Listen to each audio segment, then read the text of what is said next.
সেদিন রেডি হয়ে বেরিয়ে পড়েছিলাম যে ফুচকা খাওয়ার জন্য। তো সেদিন আর ফুচকা খেতে যাইনি। হ্যাঁ, ফুচকা খেয়েছিলাম অনেক লাস্টে।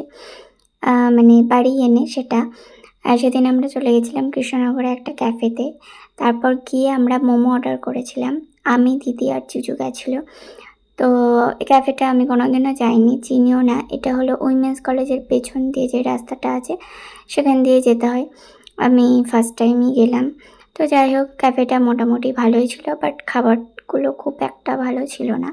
তারপর আমরা কদমতলায় গেছিলাম, যেখানে সবাই ছবি তুলতে আসে। আমরা সেটার জন্য আসলাম, কিন্তু সেটা বন্ধ ছিল, কী কারণে জানি না। এই জন্য আবার তাড়াতাড়ি চলে আসলাম। ওখানে ফালতু দাঁড়িয়ে থেকে কী করব। তারপর একটা আইসক্রিম খেয়ে নিয়েছিলাম, আর দিদি ফুচকা খেয়েছিল একটু।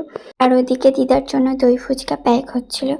তো যাই হোক, ভিডিওটা ভয়েস ওভারে কেন দিচ্ছি, কারণ ভিডিওটা তোমরা হয়তো দেখে ফেলেছো, তাও আমি পোস্ট করছি, ভয়েস ওভার দিয়েই পোস্ট করছি। কারণ দুবার পোস্ট করেছি, দুবারই কপিরাইট মেরেছে। ইউটিউবে পোস্ট করেছি, ইউটিউবে কপিরাইট মেরেছে। যে গান দিয়েই পোস্ট করছি সেখান দিয়েই কপিরাইট মারছে। এই জন্য ভয়েস ওভার দিলাম। ভালো লাগলে একটা লাইক দেবে।